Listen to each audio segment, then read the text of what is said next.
Selamat siang, salam sejahtera untuk kita semua. Sebelum sidang dilanjutkan, majelis menyampaikan permohonan maaf karena sidang ini tertunda beberapa saat karena majelis hakim harus menyelesaikan rapat permusyawaratan hakim. Agenda sidang hari ini yaitu perkara nomor 40, 41, 46, dan nomor 50 masing-masing tahun 2003. Pengujian Undang-Undang nomor 6 tahun 2003 tentang penetapan Perpu nomor 2 tahun 2022 tentang Cipta Kerja menjadi undang-undang. Agenda hari ini adalah mendengar keterangan ahli dan keterangan saksi masing-masing satu orang dari pemohon nomor 46, dan sedianya juga ahli untuk perkara nomor 50, tetapi nomor 50 minta ditunda. Ahli yang dihadirkan untuk perkara nomor 46 yaitu Dr. Aan Eko Widiarto, sedangkan saksi Ibu Sri Palupi. Sebelum memberikan keterangan harus disumpah dulu atau memberikan janji. Untuk Pak Eko Widiarto, mohon Yang Mulia Pak Wahidudin untuk memandu, sedangkan untuk Ibu Sri Palupi mohon perkenan Yang Mulia Pak Manahan. Untuk Dr. Aan dan Ibu Sri Palupi supaya siap. Ya, Pak Aan melalui Vicon. Dipersilakan Yang Mulia Pak Wahid. Baik, terima kasih Yang Mulia Ketua. Kepada ahli pemohon Bapak Dr. Aan Eko Widiarto. Siap, Yang Mulia. Ikuti lapas yang saya tuntunkan. Bismillahirrahmanirrahim. Bismillahirrahmanirrahim. Demi Allah, Demi Allah, saya bersumpah sebagai ahli saya bersumpah sebagai ahli akan memberikan keterangan yang sebenarnya akan memberikan keterangan yang sebenarnya sesuai dengan keahlian saya. sesuai dengan keahlian saya. Terima kasih, silakan duduk kembali. Kami kembalikan kepada Yang Mulia Ketua. Terima kasih Yang Mulia. Selanjutnya Yang Mulia Pak Manahan. Baik, terima kasih Yang Mulia Pak Ketua. Kepada saksi Sri Palupi menghadap ke majelis, tangan kiri di atas Alkitab, tangan kanan dengan 3 jari, ikuti lafaz yang saya tuntunkan. Kita mulai. Saya berjanji sebagai saksi akan memberikan keterangan yang sebenarnya, tidak lain dari yang sebenarnya. Semoga Tuhan menolong saya. Baik, terima kasih. Saya kembalikan kepada Yang Mulia Pak Ketua. Ya, terima kasih Yang Mulia. Ya, kita langsung mendengar keterangan ahli terlebih dahulu. Dipersilakan Pak Dr. Aan Eko Widiarto. Waktu sekitar 10 menit. Dilanjutkan dengan tanya jawab atau pendalaman. Silakan. Baik, terima kasih Yang Mulia. Bismillahirrahmanirrahim. Assalamualaikum warahmatullahi wabarakatuh. Yang Mulia Ketua Mahkamah Konstitusi Republik Indonesia, Yang Mulia Wakil Ketua dan seluruh anggota Majelis Hakim Mahkamah Konstitusi, yang terhormat pemerintah, DPR, DPD, kuasa hukum, dan prinsipal, Bapak Ibu hadirin sekalian yang saya hormati. Keteguhan para pemohon mengawal konstitusional Undang-Undang Cipta Kerja, mulai dari pengujian formil Undang-Undang 11 tahun 2020 tentang Cipta Kerja yang terregister dalam perkara nomor 107 tahun 2020, hingga saat ini dalam perkara ini menunjukkan bahwa supremasi konstitusi masih dipegang teguh oleh rakyat dalam kerangka negara hukum Indonesia. Hal ini perlu diapresiasi sebagai sebuah langkah baik dalam sebuah negara hukum. Pengujian ini tentunya untuk memastikan bahwasannya hak-hak dari warga negara, dalam hal ini adalah perlindungan warga negara dari penyalahgunaan kekuasaan negara dalam pembentukan undang-undang dan peraturan perundang-undangan lainnya. Kemudian juga dari adanya penggunaan kekuasaan negara dalam membentuk undang-undang dinilai konstitusionalisnya dari segi formal. Konstitusionalitas penetapan undang-undang diuji bentuknya yang tepat, appropriate form, institusi pembuatnya yang tepat, appropriate institution, dan prosedurnya yang juga harus tepat, appropriate prosedur. Yang mulia, sebagaimana kita ketahui, landmark putusan mahkamah sudah sangat banyak untuk ini, dan itu memperkokoh pengujian undang-undang secara formil. Saya mohon izin menampilkan bagaimana kokohnya pengujian ini dari sisi konstruksi yang sudah dibuat dan dibangun oleh mahkamah. Saya coba untuk membuat secara simpel dalam sebuah tabel. Dalam putusan 27 tahun 2009, di sana diletakkan tentang batu uji pengujian formil meliputi ketentuan dalam membentuk undang-undang yang mengalir dari delegasi kewenangan menurut konstitusi adalah termasuk sebagai ketentuan dalam membentuk undang-undang. Kemudian dalam putusan 92, di sini juga dalam pengujian formil harus terkait sepanjang dan kewenangan DPD, melibatkan DPD dalam pembentukan undang-undang. Kemudian dalam putusan 79 PUU 2019, kriteria dan cakupan pengujian formil itu harus meliputi pengujian atas pelaksanaan tata cara atau prosedur pembentukan undang-undang, baik dalam pembahasan maupun dalam pengambilan keputusan atas rancangan suatu undang-undang. Kemudian pengujian atas bentuk, format, atau struktur undang-undang, pengujian berkenaan dengan kewenangan lembaga yang mengambil keputusan, kemudian pengujian atas hal-hal lain yang tidak termasuk pengujian material. Terakhir, sebagaimana kita ketahui adalah putusan nomor 91 tahun 2020. Di sana Mahkamah meletakkan fondasi yang sangat kuat tentang partisipasi masyarakat yang lebih bermakna atau meaningful participation. Itu harus dilakukan dalam hal pembentukan undang-undang.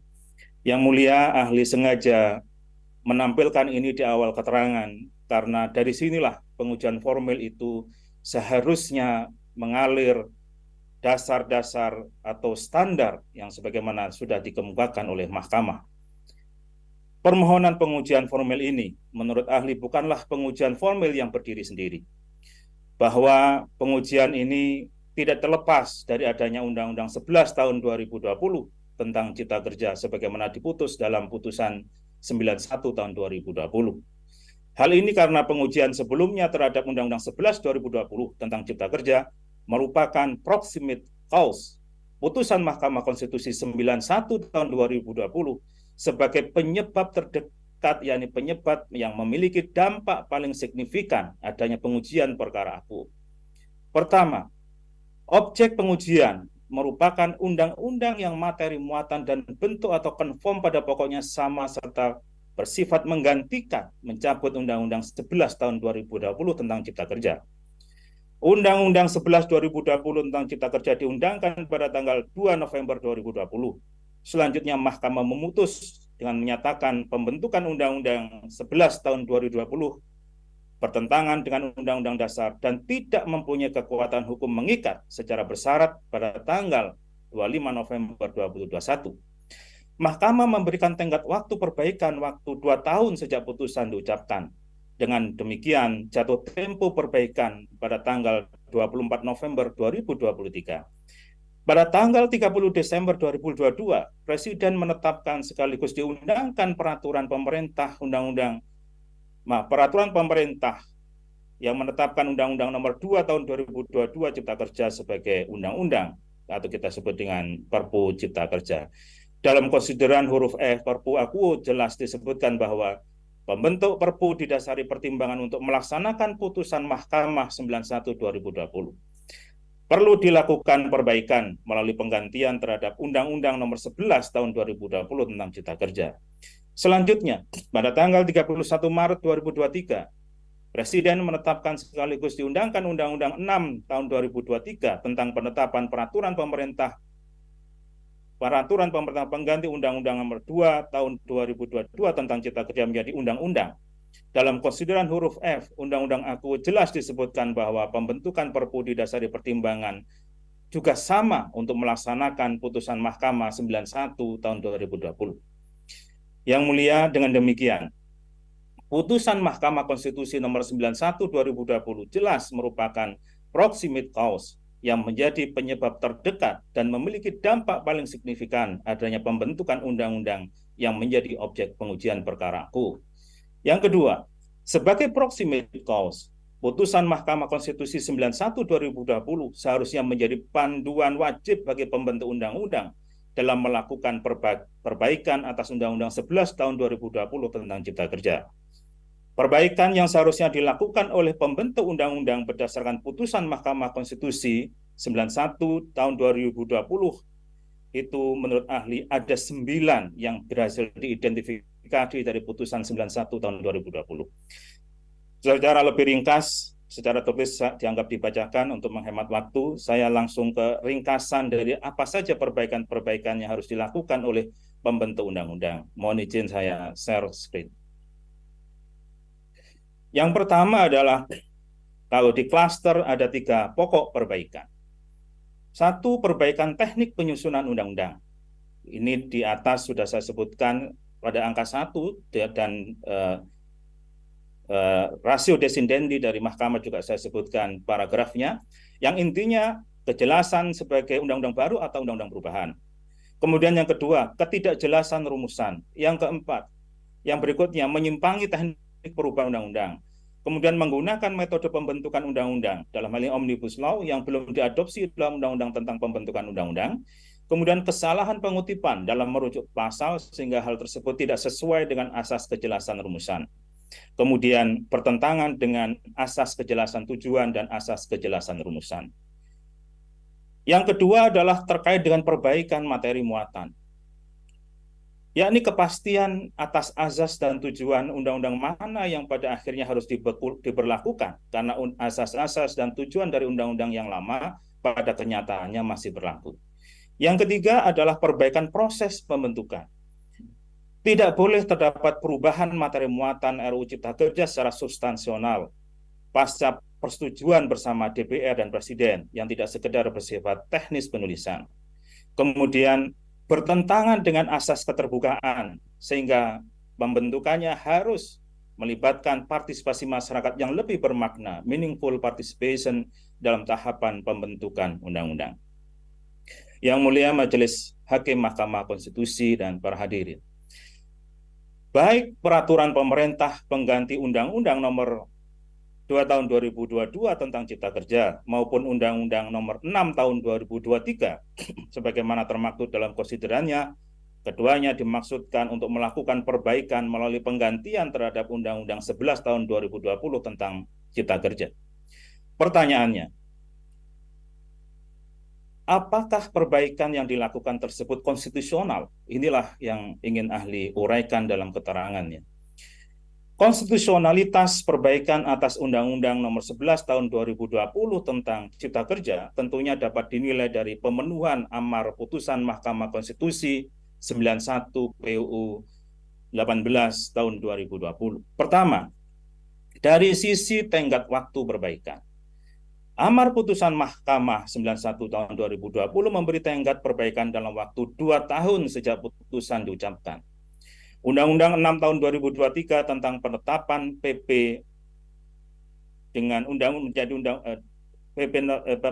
peraturan pemerintah pengganti Undang-Undang 2 tahun 2022 tentang Cipta Kerja yang dimaksudkan sebagai undang-undang perbaikan atas Undang-Undang 11 tahun 2020 tentang Cipta Kerja diundangkan pada tanggal 31 Maret 2023. Jatuh tempo perbaikan adalah 24 November tahun 2023. Dengan demikian, menurut hemat ahli, Dari sisi tenggat waktu ini sudah sesuai, belum melampaui amar putusan Mahkamah 91 tahun 2020. Kedua, dari sisi teknik penyusunan undang-undang. Kesalahan teknik penyusunan Undang-Undang 11 tahun 2020 yang menyimpangi teknik perubahan undang-undang dan menggunakan metode pembentukan undang-undang dalam hal ini adalah Omnibus Law, karena belum diadopsi dalam undang-undang tentang pembentukan peraturan undang-undangan, menurut ahli juga sudah tidak relevan lagi. Karena pada saat pembentukan Undang-Undang 6 tahun 2023 sudah berlaku Undang-Undang 13 tahun 2022 tentang perubahan kedua atas Undang-Undang 12 tahun 2011 tentang pembentukan peraturan undang-undangan yang diundangkan pada tanggal 16 Juni tahun 2022. Dalam penjelasan umum Undang-Undang Nomor 13 tahun 2022, pada intinya disebutkan bahwa penataan dan perbaikan dalam undang-undang ini selain merupakan tindak lanjut dari putusan Mahkamah Konstitusi 91 tahun 2022, juga sebagai penyempurnaan terhadap beberapa ketentuan Undang-Undang 12 2011. Jadi dalam hal ini sudah jelas dimaksudkan sebagai tindak lanjut putusan Mahkamah terkait dengan yang pertama, metode Omnibus Law ditambahkan. Yang kedua, memperbaiki kesalahan teknis setelah persetujuan bersama antara DPR dan Presiden dalam rapat paripurna dan sebelum pengesahan dan pengundangan. Yang ketiga, memperkuat keterlibatan dan partisipasi masyarakat yang bermakna, meaningful participation, dan seterusnya. Dengan demikian, dari sisi teknik penyusunan undang-undang, Undang-Undang Nomor 6 tahun 2023 yang merupakan objek pengujian yang dimaksudkan sebagai perbaikan Undang-Undang 11 tahun 2020, menurut ahli sudah sesuai dengan amar putusan Nomor 91 tahun 2020. Ketiga, dari sisi pilihan jenis peraturan perundang-undangan. Amar putusan Mahkamah Konstitusi 91 tahun 2020 menyatakan bahwa pembentukan Undang-Undang 11 tahun 2020 bertentangan dengan Undang-Undang Dasar dan tidak mempunyai kekuatan hukum mengikat secara bersyarat sepanjang tidak dilakukan perbaikan dalam waktu 2 tahun sejak putusan ini diucapkan. Berdasarkan amar putusan tersebut, maka dimaknai Mahkamah memerintahkan pada pembentuk undang-undang untuk memperbaiki Undang-Undang 11 tahun 2020 dengan membentuk undang-undang sebagai perbaikannya. Dengan adanya peraturan pemerintah pengganti Undang-Undang Nomor 2 tahun 2022 tentang Cipta Kerja sebagai perbaikan, maka menurut ahli tidak sesuai dengan amar putusan Mahkamah yang memerintahkan dibentuk undang-undang. Suatu undang-undang dibentuk dengan persetujuan bersama antara DPR dengan Presiden, sedangkan Perpu dibentuk oleh Presiden tanpa persetujuan bersama DPR. Tahapan pembentukan Perpu juga berbeda dengan tahapan pembentukan undang-undang. Alasan pembentukan Perpu juga berbeda dengan alasan pembentukan undang-undang. Kalau kemudian Perpu ditetapkan DPR menjadi undang-undang, itu merupakan perintah konstitusi yang mau tidak mau dilakukan oleh DPR dalam hal DPR menyetujui Perpu. Undang-undang penetapan Perpu tidak dapat dipersamakan dengan undang-undang yang bukan penetapan Perpu. Undang-Undang Nomor 11 tahun 2020 bukanlah undang-undang yang berupa penetapan Perpu, sehingga perbaikannya pun seharusnya dalam jenis undang-undang yang bukan penetapan Perpu. Keempat, dari sisi materi muatan. Dalam putusan Mahkamah Konstitusi 91 tahun 2020, disebutkan bahwa dengan dirumuskannya asas-asas dan tujuan dalam Undang-Undang 11 tahun 2020 yang dimaksudkan untuk dijabarkan dalam sejumlah undang-undang yang dilakukan perubahan akan menimbulkan ketidakpastian atas asas-asas dan tujuan mana yang pada akhirnya harus diberlakukan, karena azas-azas dan tujuan dari undang-undang yang lama pada kenyataannya masih berlaku. Dalam Undang-Undang Nomor 6 tahun 2023, ternyata kesalahan tersebut masih belum diperbaiki. Azas-azas dan tujuan dalam sejumlah undang-undang yang dilakukan perubahan masih tetap dan akhirnya menimbulkan ketidakpastian atas azas-azas dan tujuan undang-undang mana yang pada akhirnya harus diberlakukan, karena azas-azas dan tujuan dari undang-undang yang lama pada kenyataannya masih berlaku. Dengan demikian, dari sisi materi muatan, Undang-Undang 6 tahun 2023 sebagai objek pengujian ini yang dimaksudkan sebagai perbaikan Undang-Undang 11 tahun 2020 menurut ahli tidak sesuai dengan putusan Mahkamah Konstitusi 91 tahun 2020. Kelima, dari sisi proses pembentukan. Dalam putusan Mahkamah 91 tahun 2020 disebutkan bahwa salah satu kesalahan Undang-Undang 11 tahun 2020 adalah bertentangan dengan asas keterbukaan, sehingga pembentukannya harus melibatkan partisipasi masyarakat yang lebih bermakna, meaningful participation. Dalam hal pembentukan undang-undang, alih-alih membentuk undang-undang untuk memperbaiki Undang-Undang 11 tahun 2020, Presiden justru membentuk peraturan pemerintah pengganti Undang-Undang Nomor 2 tahun 2022 tentang Cipta Kerja, kemudian DPR menyetujuinya dan menetapkannya sebagai undang-undang. Sebagaimana ditentukan pasal 22 ayat 1 Undang-Undang Dasar 45, bahwa dalam hal ihwal kegentingan yang memaksa, Presiden berhak menetapkan peraturan pemerintah sebagai pengganti undang-undang. Selanjutnya, ukuran objektif penerbitan Perpu dirumuskan oleh Mahkamah dalam putusan MK 138 tahun 2009. Berdasarkan putusan tersebut, ada 3 syarat sebagai parameter adanya kegentingan memaksa bagi Presiden untuk menetapkan Perpu. Pertama, adanya keadaan yaitu kebutuhan mendesak untuk menyelesaikan masalah hukum secara cepat. Yang kedua, undang-undang yang dibutuhkan tersebut belum ada sehingga terjadi kekosongan hukum, atau undang-undang tetapi tidak, atau ada undang-undang tetapi tidak memadai. Dan yang ketiga, kekosongan hukum tersebut tidak dapat diatasi dengan cara membuat undang-undang secara prosedur biasa, karena akan memerlukan waktu yang cukup lama, sedangkan keadaan yang mendesak tersebut perlu kepastian untuk diselesaikan. Artinya, pembentukan Perpu jauh dari kondisi normal pembentukan undang-undang. Harus ada syarat hal ihwal kegentingan yang memaksa, yang kemudian oleh Mahkamah ditafsirkan lebih lanjut menjadi 3 parameter di atas. Dalam hal kegentingan yang memaksa, tidak mungkin ada penerapan asas partisipasi masyarakat yang sempurna. Partisipasi masyarakat yang lebih bermakna, meaningful participation dalam pembentukan undang-undang, tidak mungkin dilaksanakan pembentuk Perpu. Ketika Perpu sudah diundangkan pun dan dilakukan proses untuk mendapat persetujuan DPR dalam persidangan yang berikut, sebagaimana ditentukan pasal 22 ayat 2 Undang-Undang Dasar 45, tidak mungkin pula dilakukan partisipasi masyarakat yang lebih bermakna atau meaningful participation. Dengan demikian, dari sisi proses pembentukan, Undang-Undang Nomor 6 tahun 2023 yang dimaksudkan sebagai perbaikan Undang-Undang 11 tahun 2020, menurut ahli tidak sesuai dengan putusan Mahkamah Konstitusi Nomor 91 tahun 2020. Yang mulia Majelis Hakim Mahkamah Konstitusi, berdasarkan pendapat hukum di atas, ahli berpendapat bahwa perbaikan Undang-Undang 11 tahun 2020 tentang penetapan peraturan pemerintah pengganti Undang-Undang Nomor 2 tahun 2022 tentang Cipta Kerja atau Perpu Cipta Kerja yang selanjutnya ditetapkan menjadi Undang-Undang Nomor 6 tahun 2023 tentang penetapan peraturan pemerintah pengganti Undang-Undang Nomor 2 tahun 2022 tentang Cipta Kerja menjadi undang-undang adalah inkonstitusional. Perbaikan Undang-Undang 11 tahun 2020 tentang Cipta Kerja yang dilakukan pembentuk undang-undang sebagaimana dipersyaratkan Mahkamah dalam putusan nomor 91 PU 18 2020 tidak dipenuhi secara kumulatif. Akibatnya, masih terdapat cacat hukum formil atas pembentukan Undang-Undang Nomor 6 tahun 2023. Yang mulia, demikian keterangan yang dapat ahli sampaikan. Semoga bermanfaat dalam memutus perkara ini.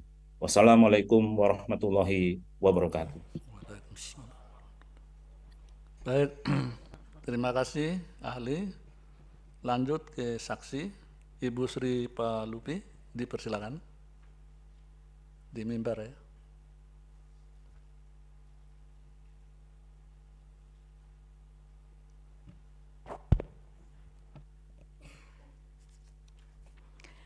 Baik, terima kasih Yang Mulia.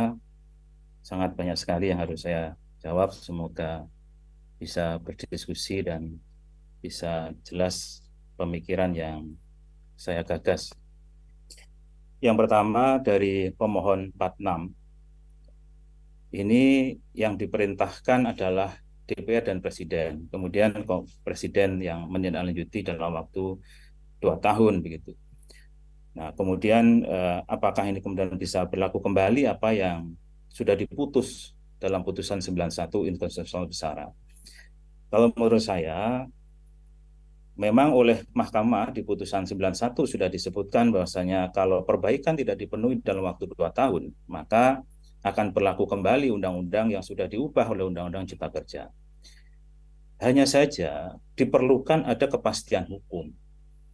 Dalam hukum seringkali kita memahami konsepnya, baik itu batal demi hukum atau dibatalkan. Dua-duanya itu harus ada ketetapan atau putusan yang menyatakan ini batal demi hukum atau ini dapat dibatalkan.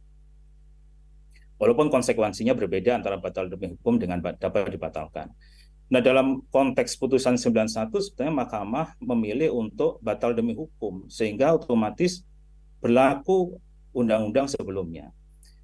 Nah, hanya saja untuk kemudian sampai kepada situasi atau kondisi berlakunya kembali undang-undang sebelumnya, harus ada putusan. Dan saat inilah, dalam pengujian inilah, putusan Mahkamah Konstitusi ini, apabila nanti memutuskan bahwasannya undang-undang tentang penetapan Perpu Cipta Kerja ini diputuskan inkonstitusional, maka di situ akan juga dimaksud, akan termaktub juga menindaklanjuti putusan 91 bahwa undang-undang sebelumnya yang yang sudah diubah atau sudah dicabut oleh Undang-Undang Cipta Kerja akan berlaku kembali. Jadi masih memerlukan putusan. Itulah azas kepastian hukum yang perlu dipegang dalam hal ini. Kemudian yang kedua, pertanyaan tentang krisis ekonomi sebagai latar belakang pembentukan Perpu. Apakah kemudian tidak seharusnya ini diterapkan pada Undang-Undang 11 tahun 2000 tentang Cipta Kerja yang pertama, ya 11 tahun 2000. Toh Undang-Undang 11 tahun 2000 itu bentuknya bukan Perpu gitu. Dalam konteks ini saya sepakat, memang logikanya cukup aneh ya, kalau menggunakan dasar krisis ekonomi global. Ya, ketika di awal bentuknya undang-undang bukan Perpu, tapi perbaikannya dalam bentuk Perpu.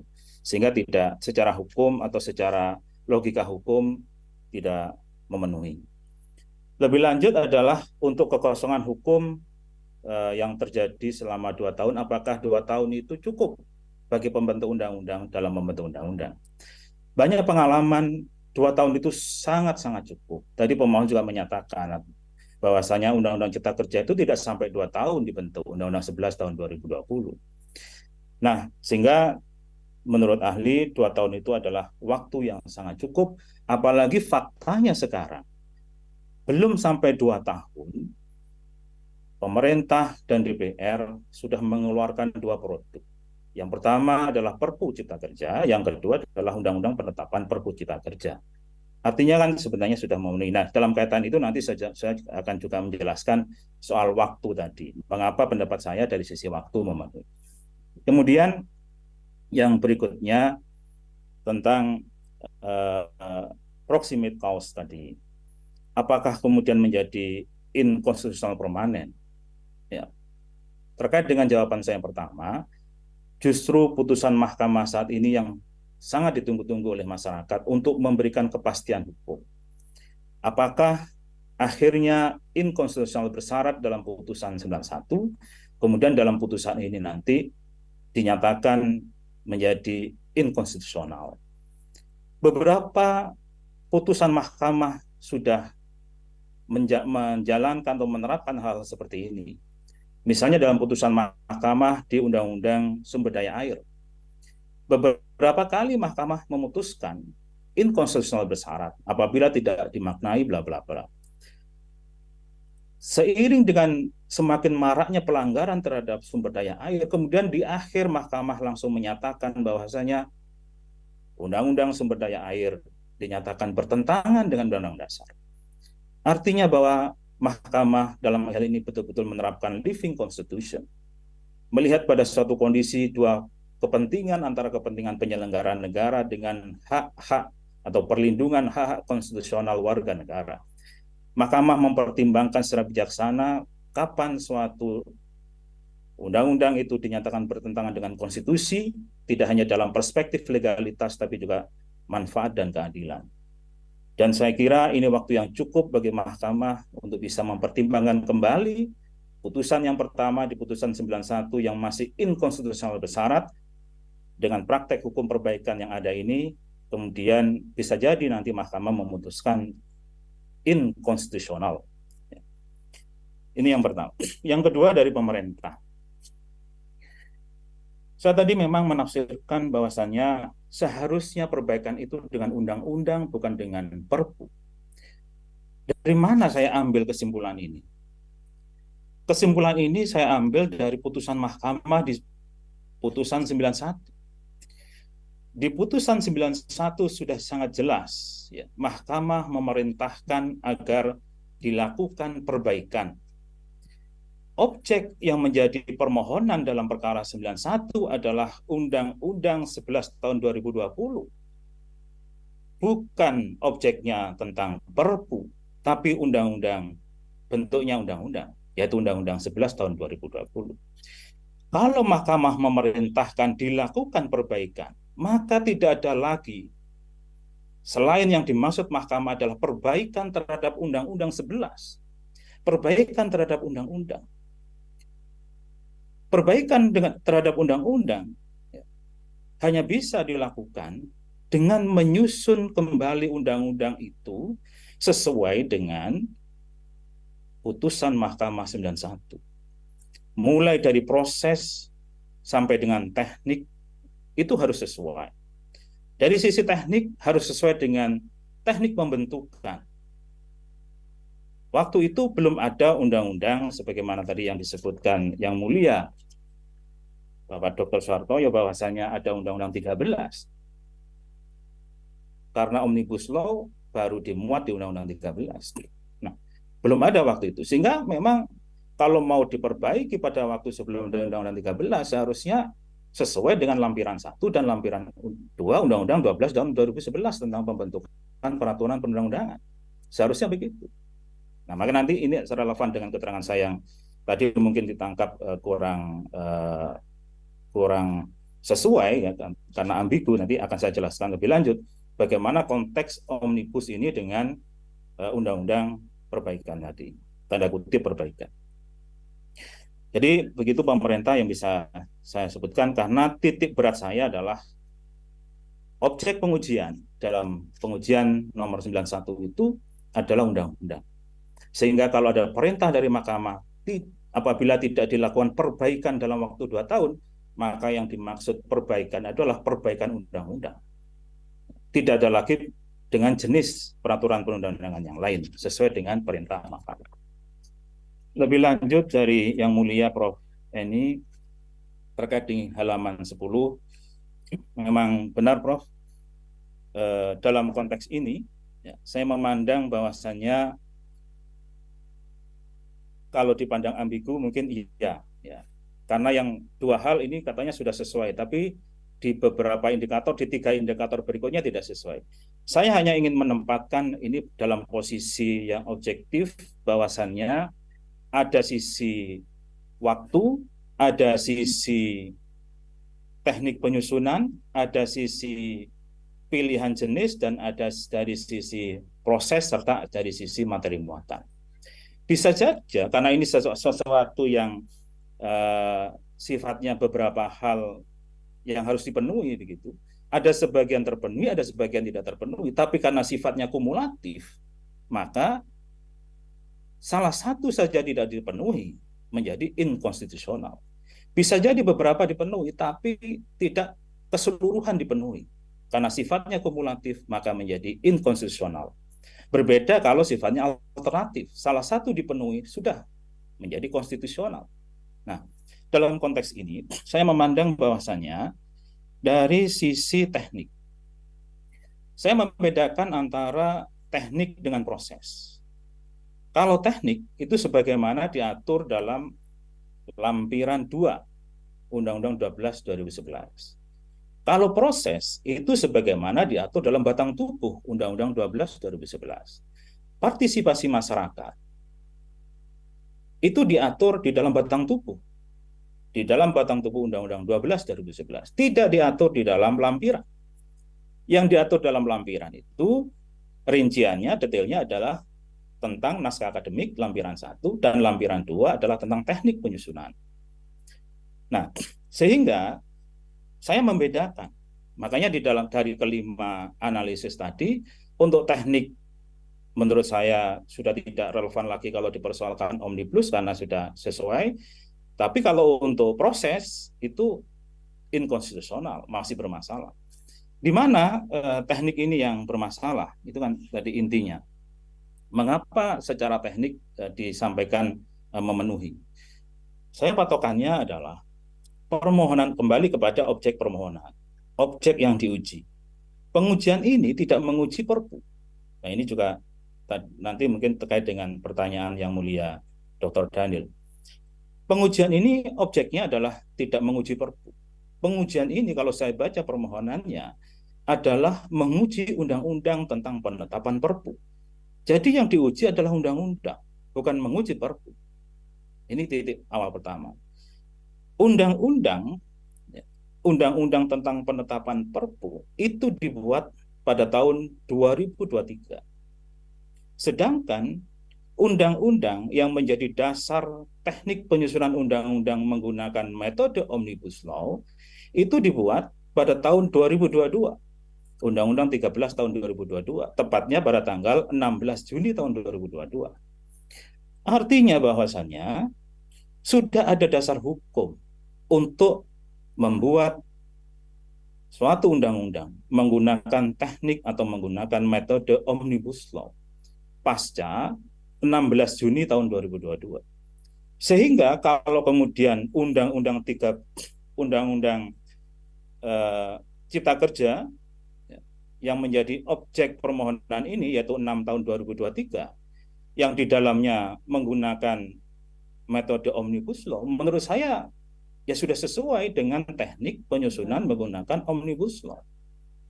Ya seperti itu memang yang ditentukan oleh Undang-Undang 13 tahun 2022.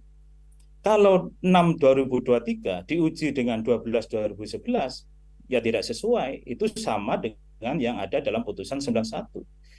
Tapi kalau 6 2023 Undang-Undang Cipta Kerja penetapan perpu ini diuji dengan Undang-Undang 13 tahun 2022 tentang perubahan Undang-Undang 12 2011 yang di dalamnya mengandung Omnibus Law, menurut hemat saya sudah sesuai karena metode Omnibus Law itu sudah dimuat ya, di dalam Undang-Undang 13 tahun 2022.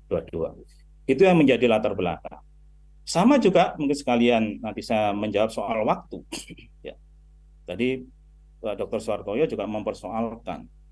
Katanya sudah sesuai, dari sisi waktu sudah ada perbaikan, tapi kenapa kok dinyatakan inkonstitusional?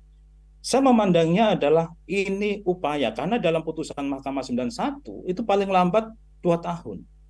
Kalau dibuat sebelum 2 tahun, yang menurut saya 2 tahun itu adalah hitungannya 24 November tahun 2023, maka upaya perbaikan itu ya sudah sesuai dilakukan tenggat waktu perbaikan. Tapi apakah perbaikannya konstitusional atau tidak, itu yang saya persoalkan. Kalau sebagai suatu upaya memenuhi tenggat perbaikan, ya, diserahkan sebelum 24 November tahun 2023, ya sesuai dengan yang diperintahkan mahkamah. Soal waktu saja. Tapi soal lain-lain yang ada 9 tadi kesalahan Undang-Undang Cipta Kerja, itu belum tentu. Nah, makanya saya memandang saya harus menundukkan masalah ini ya apa adanya, karena pengujian formil itu adalah pengujian fakta. Saya hanya melihat menghitung fakta tingkat waktu. Perintahnya maksimum 2 tahun. 2 tahun tanggal 24 November 2023. Sekarang masih bulan Agustus. Sehingga November masih 2 bulan lagi. Masih ada waktu. Kalau kemudian pasca ini pemerintah betul-betul membuat lagi perbaikan sampai belum tanggal 24 November, ya masih bisa memenuhi tenggat waktu juga. Ini saya mendudukkan waktunya. Jadi tidak bisa kemudian serta-merta ketika waktu sudah konstitusional, misalnya begitu, kemudian kesimpulannya adalah konstitusional. Belum tentu. Karena ya, sebagaimana diputuskan oleh mahkamah, indikator untuk melakukan pengujian formal tidak hanya soal waktu, teknik, tapi juga masih ada yang lain yang saya sebutkan tadi ini adalah secara kumulatif. Kemudian yang berikutnya saya menjawab yang disampaikan oleh Yang Mulia Dr. Daniel Yusmi terkait dengan fokus. Ya, dalam permohonan ini memang ada 3 hal yang penting untuk dirangkaikan. Saya juga menyadari itu, sehingga ini harus ada linearitas keterhubungan masing-masing. Pertama adalah ada fakta hukum terbitnya Perpu. Ada fakta hukum terbitnya putusan 91. Ada fakta hukum terbitnya Undang-Undang Penetapan Perpu. Itu adalah fakta hukum semua. Kalau saya hanya memutus pada satu fakta saja yang menjadi analisa, yaitu undang-undang sebagaimana objek permohonan ini, yaitu Undang-Undang tentang Penetapan Cipta Kerja 6 tahun 2023, menurut saya ini kehilangan arahnya. Kenapa?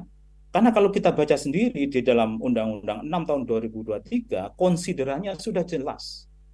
Konsiderannya memaksudkan bahwasannya Undang-Undang 6 tahun 2023 ini adalah undang-undang sebagai tindak lanjut terhadap putusan 91 tahun 2020.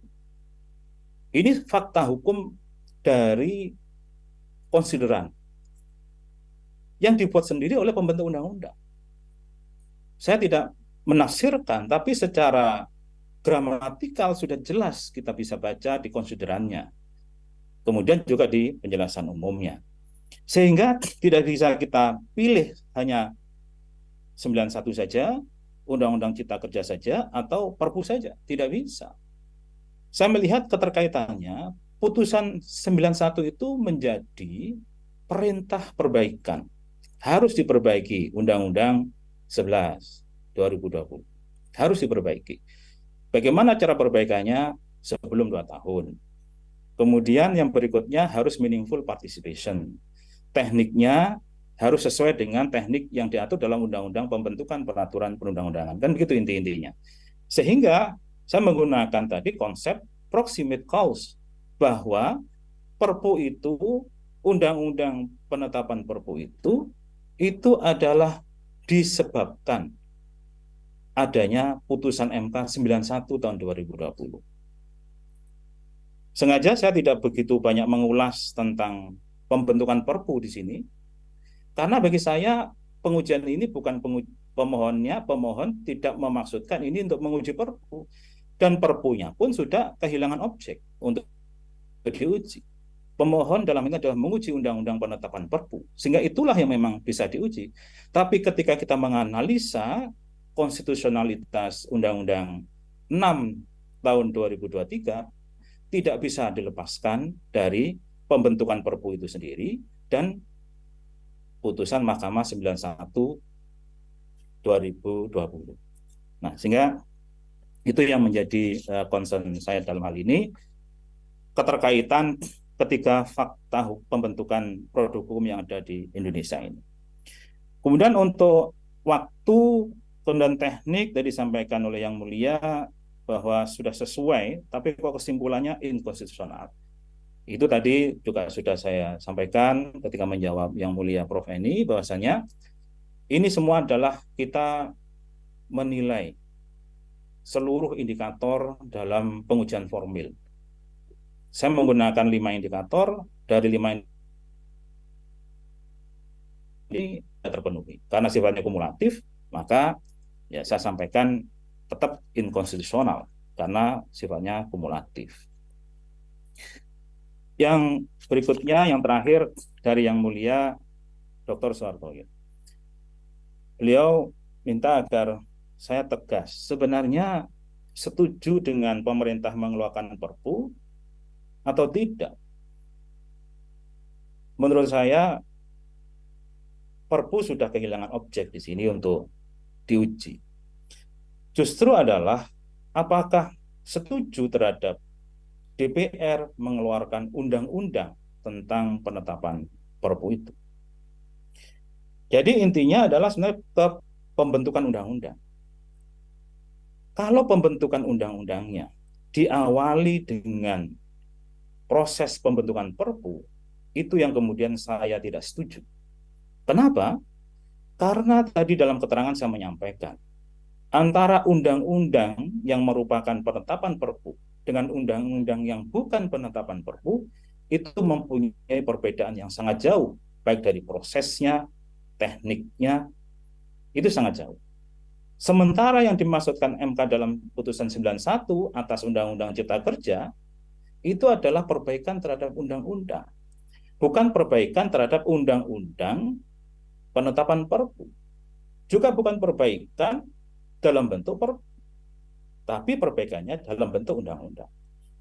Sehingga yang mulia, saya kembali menyatakan bahwasanya saya tidak setuju kalau yang dimaksud perbaikan untuk menindaklanjuti putusan Mahkamah 91 tahun 2020 adalah dengan membentuk Perpu. Kemudian secara objektif tadi disampaikan mohon maaf Pak Ketua, bahwasanya Mas Aan, mohon maaf. ya, Kalau menurut ahli, itu siapa sih sebetulnya yang punya otoritas untuk menilai Perpu itu absah atau tidak? ya. Menurut saya yang bisa menilai Perpu absah atau tidak, ya DPR. DPR punya wewenang untuk setuju atau tidak setuju terhadap Perpu. Itu sudah diatur dalam Undang-Undang Dasar maupun dalam Undang-Undang 12 tahun 2011 yang mulia. Kalau begitu, MK ini dalam proses ini di mana dia harus mengambil peran? Ya. Mahkamah dalam konteks menguji undang-undang terhadap Undang-Undang Dasar. Undang-undang penetapan Perpu juga undang-undang. Dan itu menjadi wewenang mahkamah untuk menguji, untuk menilai konstitusionalitasnya. Nah, dalam konteks ini adalah mahkamah sudah punya pesan di Bukan, putusan 91. saya mau lanjutkan pertanyaan. Artinya, itu mahkamah punya otoritas menilai sejak penetapan Perpu menjadi undang-undang. Sebelum itu Betul, tidak, yang kan? mulia. Ya, karena kan belum ada produk sehingga mahkamah tidak bisa menilai.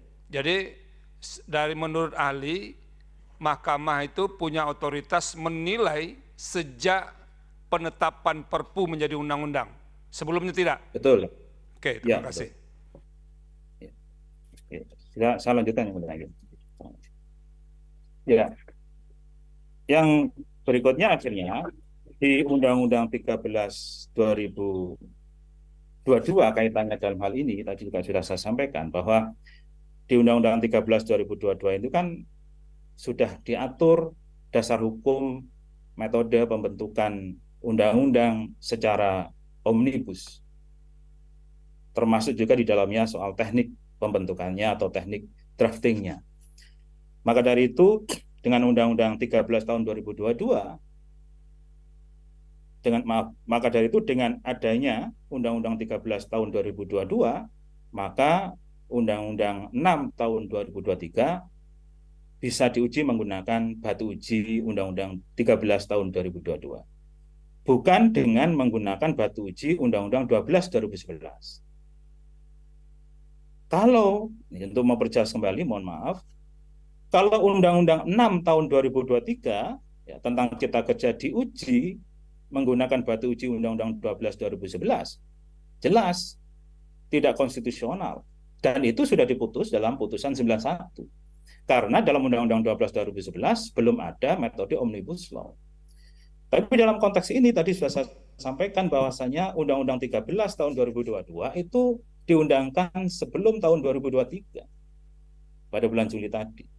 Sehingga dalam hal ini Undang-Undang 6 2023 secara teknik drafting yang menggunakan Omnibus Law pengujiannya adalah dengan Undang-Undang 13 2022.